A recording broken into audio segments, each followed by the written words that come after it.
Hyundai have done it once again. I've spent my entire week behind the wheel of this 2024 Hyundai Santa Fe Calligraphy. So I'm going to take you around the exterior, then the interior, and then of course I'm going to strap you to my forehead and give you a POV drive. Let's get right into it.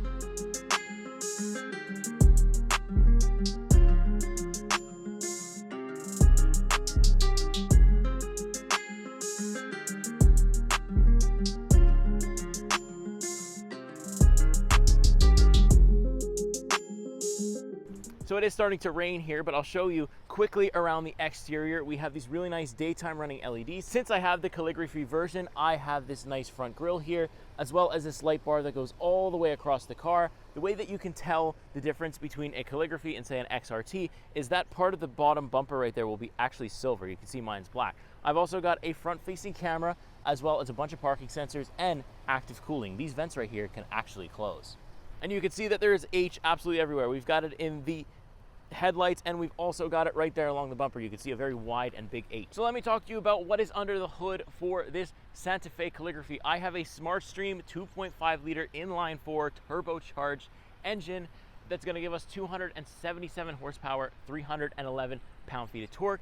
And for those who want to tow with their Calligraphy, we are looking at 4,500 pounds for max towing capacity. I'm also paired with an 8-speed automatic transmission, and I've got the H-Track all-wheel drive. Now there is a hybrid version available, as well as a 1.6 liter engine available as well for the lower price points and the lower trims. So now quickly we're gonna come onto the side as the rain starts to pick up here, but look, it still looks fantastic in the rain. And also if it were to start snowing, I've got all-wheel drive, I'm very good. And I've also got these 21-inch rims here.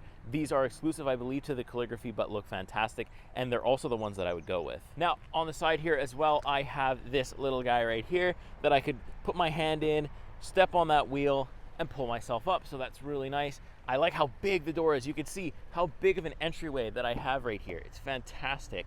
Look out, I can open all this all the way. More on that in a second once we hop into the interior, but let's go on to the back here, where this is like, you're either gonna love this or you hate it. You can see it looks a lot more circular than the front of the car. Also, we have H there, Santa Fe badge. Also, we have a camera.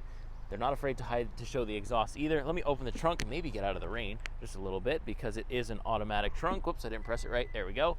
Automatic trunk opens, no problem. I'm gonna step under here. You can see I have my stroller here for a reference for those who want a family kind of oriented sedan, or not a sedan, SUV. This is perfect. You find yourself in the 3-row, check that out. We've got some stuff there, but again, more on that. I have my buttons here for the captain's chairs to be able to fold down automatically. The 3rd row is manual, but no problem there. But yeah, fits a stroller perfectly. Could probably fit more than one stroller perfectly. I've also got some storage here underneath the floor, which is fantastic. And you can see the interior already, so let's hop in there. Alrighty, as usual, first up, we're starting with the back seat for the Santa Fe. You can see we have a massive door, a massive entryway, and also a very easy entryway. This is going to be good for families that have, like, you know, a lot of space needs and stuff like that. So we like this. You can see the H's are all along the seat here as well. My seat, since I have the Calligraphy trim, are all power adjusted here, so it's really, really nice and comfortable. So let's hop in. I'm going to show you the first row first, and then I'll show you the second row. I'm going to close the door here. Very nice sounding door close. I also have this shade here as well as another H right there in the vent. And then we also have 3 levels of heated seats, another H right here in front of me, a little pocket storage thing that's like plastic, which is really good. Then we also have 2 USB chargers right here in the seat. No climate control back here, but I do have my air coming very nicely back here. I've also got this really nice material here for the headliner, which is very nice, as well as a very big sunroof. This one doesn't open, but the one up there will actually open, so that's great as well. Now this is the cool thing. I can open this from the back. I have all my filming stuff in here, so it's a deep storage, which is really good. You can also open it from the front. I'll show you when you get there. And then you can also access this storage from the front and the back. So the people in the front can like drop something in here, and then the people can, you know, the people in the back here can use it. So say, you know, you're on a road trip and you have some snacks in here that the whole car can access. All the passenger has to do is, you know, reach back there. We also have our Bose speaker back here, as well as 2 cup holders right back here on the door and one below me right there on the door well. So about 4 cup holders back here, which is really good. This is just in the second row. So let's check out the third row here. I'm going to hop out and show you how easy it is to get into it. So because of the massive door, I can actually click right here on this passenger seat. It's going to fold and go forward as much as possible, so that way I could try to hop in. The only thing is, it's still, even with it absolutely as forward as it can go, I don't have that much foot room. So I'm gonna like squeeze in here, just like this, not too bad. And then boom, that works. And then I can kind of press the seat thing. I don't believe it'll come back all the way and crush me. We'll see though. You see now it's going to stay right there. And if it does that, I have a ton of legroom. I have obviously a ton of legroom in the front, but I have almost, if the seat stays like this, which I don't think it will, I'm gonna have to bring it back a little bit. If the seat stays like this, I have so much room. So if you're sitting behind somebody shorter than you, this is gonna be really good. I also have an air vent back here, as well as a USB-C port, which is gonna be really good, and 2 more cup holders. Same thing for the other one. Also, we do have our own kind of climate control back here, where you could adjust the fan speed for yourself in the 3rd row, which is cool. And then we also have a power outlet. So this is made for road trips, made for big families, and you love to see it. And I've got speakers and everything back here. Like, I'm actually super comfortable. This is one of the most comfortable 3 rows that I've ever been in. So let me hop out of here. Let me hop all the way up front and we'll check that out. Okay, next up, as usual, is the front seat. Again, big door for it as well. Bose sound system, 2 memory seat settings. Because of my calligraphy trim, we get that. Also, my seats are power adjusted with this like recline feature, which is really nice. And then I also have this little leg rest here, just to kind of rest your legs on when you're driving, which is super good too. And then we'll just hop in here. Yes, the key wasn't in the vehicle, but now I am, so no problem. Close this door. Really solid closing noise. I really like that. The noise isolation here is also quite good. Then you're greeted by this very good looking steering wheel. It's like, it reminds me of the older generation Range Rovers. The whole kind of car reminds me of a Range Rover. Exterior and interior have some elements, but you got the 4 dots here for the Morse code for the H. We've got our adaptive cruise control, lane centering, assist buttons right here on the left hand side. Over here I have my media controls as well as my volume controls. All these buttons feel very, very good. Hyundai does a good job at this. And then we also have our paddle shifters right there. Then we have this guy, which you're probably familiar with seeing because you've seen the Ioniq 5, Ioniq 6. I think it's also on the Kona. This is our gear shifter right here. Frees up a bunch of space in the middle, so that's nice. Left-hand side, we've got our illumination controls, our tailgate button, and we also have the traction control on or off, as well as you can see the H that starts and goes all the way down there. This ambient lighting is adjustable. You can link it to your drive modes, or you can have a custom one. But let's get to this guy right here. I have a fingerprint sensor for things like, different drive settings, sound settings, stuff like that. You can use that for there. It's nice because otherwise they would have just had this blank space. Although it is still pretty blank, at least it has a purpose now. So next up, we are on to our digital gauge cluster, which if you've seen, like I said, if you've seen a lot of the current generation Hyundais, you've seen this before. You could have like a simple, you can kind of change the theme in the settings if you want, but I go with the simple view. But you can see pretty much everything, and then my speed and stuff like that I can see in my heads-up display. Again, something that comes here in my Ultimate Calligraphy trim. So next we'll move down to our digital infotainment display. It looks very nice, built-in navigation. I can control a lot of the vehicle setup from here. I can set up my digital key from here. I can set up my cluster display, my BlueLink stuff. Everything is right here that you're ever going to need. It's nice and laid out. Very, very simple, very, very fast and responsive as well. We also do get wireless Apple CarPlay and wireless Android Auto, which is excellent to have. I like how big the screen is, easy to use while I'm driving. No complaints there. Hyundai have got their infotainment system right. It's one of the best in the game. So now we'll move a little bit lower here. This is where all of your HVAC controls are. So we don't have, these aren't even haptic feedback buttons. These are just touch buttons in general, which generally I'm not a big fan of because you can already see like the ones that I've used the most. The second you touch any of these buttons, you're leaving a fingerprint behind. So the little detailer in me gets very mad at this every day because I have to use these buttons every day and I constantly am fingerprinting up, as you can see now that I've touched it a bunch of times. But the fingerprints don't affect the way that it works, which is really good. So if you don't care about that stuff, then you're gonna be fine because this all works very well. I feel like the buttons are just big enough that I'm not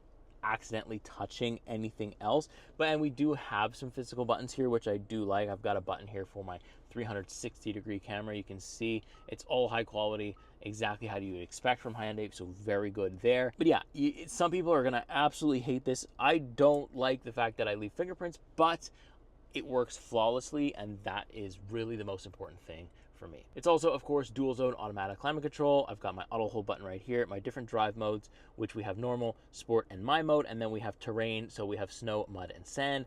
Auto start stop on or off, I always keep it off because it's a little slow in this one. Then we got our hill descent climb and our parking sensors. A little bit below that, we have our USB cable right here. You don't need it, but I like to plug my phone in for Apple CarPlay. I like the wired better. Then we have 2 wireless charging pads, which give you like a little indication light right here.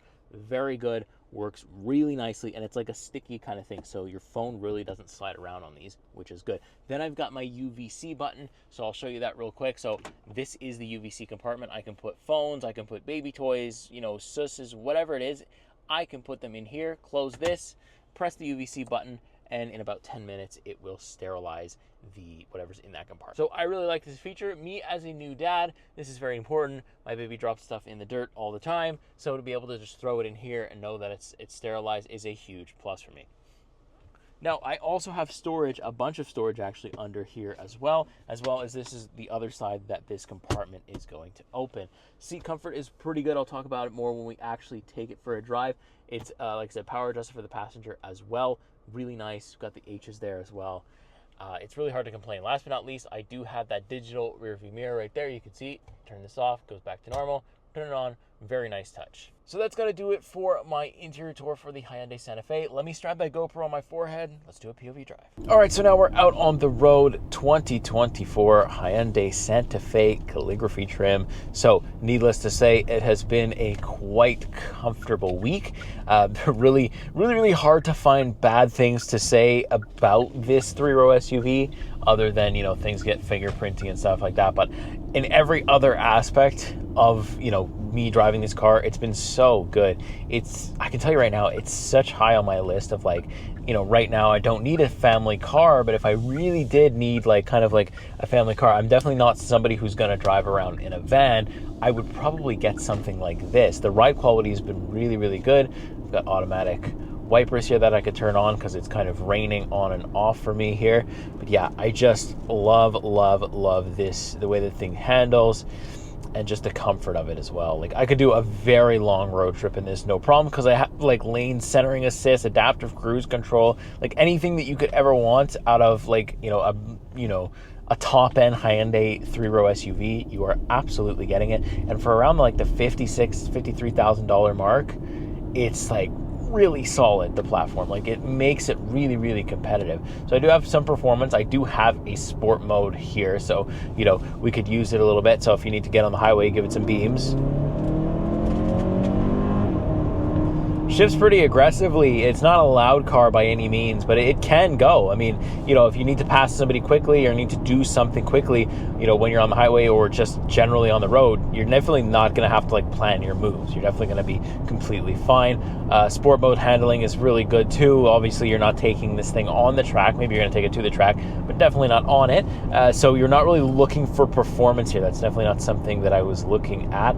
My fuel economy has been at 12.3 liters per 100 kilometers, so that's been good too. I have, you know, like I said, I have this kind of lane centering assist, but it's like a very basic version of what I like to call autopilot, because look, I'm not supposed to take my hands off the wheel, but I absolutely can do it, and it kind of just stays centered in the lane. Usually I'll use this like on the highway if I'm driving a long time. This would be perfect. That's why I say for road trips and stuff, you know, if you're somebody like me, I kind of like to control the pedals and stuff, so I can still do that. Like, I still have my foot on the gas, but, you know, I don't have to have my hands necessarily on the steering wheel. So let's see, we're coming up to a curve here. Let's see what it's going to do. I'm going to keep my hands close just because, you know, like I said, it's not absolutely autopilot. But see, when the car is going straight, it doesn't ask me to keep my hands on the steering wheel. Although when it does have to do any kind of turning, then it will ask me to keep my hands on the steering wheel. But it did that pretty much with no intervention at all, me just kind of holding the steering wheel to make sure it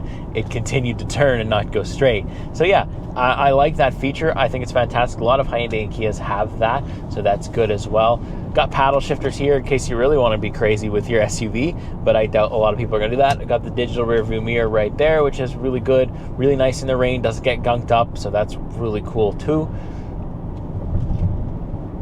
Now, most of the time I'm driving in my mode with like everything in normal mode and the steering in sport mode, so that, you know, you get a little bit of feeling from it if you want to be a little bit more sporty. But obviously I also have terrain modes as well. I've got a snow, mud, and sand mode, so this thing in the winter, you'd have to be exceptionally dumb to get yourself stuck. I think we've got a lot of weight here with some good winter tires, especially here in Quebec. You're probably gonna be fine. I don't see any risk here. The H-Track all-wheel drive, the times that I've used it on other platforms in the winter has been very good, very reliable. I've been able to get through pretty much any snowstorm that I've found myself in, so this is a great winter car as well. Now, reliability wise, I don't know. I feel like Hyundai is getting better. They're definitely not like Toyota, Honda kind of reliability, but they are getting much better with the reliability side of things, so that's good to see. They do have very good warranties though. Like when I own a 2018 Hyundai Elantra, and I did have some engine problems with it. I did have some parking brake problems, but a lot of it was covered under warranty. The biggest inconvenience was that it was in the garage almost every season. I don't feel like that's the same kind of thing nowadays with Hyundais. I don't feel like you're taking your Hyundai to the garage every season and they're finding a new problem. My wife owns a Sonata, and that is absolutely not the case. She takes it to the garage, they do what they need to do, no problems were found, and that's it. So the reliability is getting easier and easier. There's obviously some horror stories. I don't know with the Santa Fe or not, but there's obviously some horror stories with any manufacturer. But I feel like reliability is getting there, getting where we really need and want to see from Hyundai, so that's good too. But for the price point, for what they're charging for this vehicle, it's hard for me to complain about a lot of this stuff. And even if you don't want the top end, the 54K, 56K in the top end is extremely competitive to me. Extremely competitive, but if you don't want it and you want to go like lower, you don't need like the blind spot camera, you don't need the digital mirror, you don't care about that stuff, you don't care about the captain chair, stuff like that. If you don't care, just get the XRT trim. It's off-road oriented, looks fantastic. You can get the Preferred, which comes in a hybrid trim as well, which is really going to be good for a lot of people. I think that hybrid trim is probably going to be one of its best sellers because, you know, hybrid in vehicles make the most sense nowadays. So yeah, Hyundai have done it once again, completely redesigned one of their platforms and made it look like absolutely nothing else that you're going to see on the road. The only thing that looks even similar to this is other Hyundais that have refreshes in the past couple of years. Other than that, we are so unique. You can kind of see a Santa Fe coming a mile away because of all the H's around this vehicle. So it's been really solid. It's been such a good week. I'm so glad that I got the chance to spend some time with this. I got the chance to look at these cameras. I'm glad I took the top trim because it only, it's the best here, which is good, but like it doesn't get worse from here either. I don't think that I get to see all these features that the Calligraphy comes with. And just thinking about if I didn't have the digital mirror, blind spot, stuff like that, captain chairs, would I care if the price was lower? Absolutely not. So there's things like that that's really good to see. So there you go. If you want to get a lower trim, no problem. You're not really missing much. So that's pretty much going to do it for my POV drive of the 2024 Hyundai Santa Fe, all new. Really good to see it. Hyundai have done again masterclass with the redesign. Looks pretty good to me. Looks a bit like a Range Rover, so you're not going to complain there either. If you liked the video, if you found it helpful at all, you've got to subscribe and turn the bell notifications on. If you want to become a member, buy me a coffee, something like that. It does support me every month. That money goes directly to me, and then you'll get some member perks as well. So it's like stuff like early videos and stuff like that, but you absolutely don't have to. My main content will always be free for you to watch, and I just want to help you buy your next car because the decision is super hard with the prices and with the amount of different vehicles flying onto the market. It feels like every month you need help doing that, and I want to be the guy that you turn to do it. So with that being said, I'll see you next week, see you in the next car. Take care.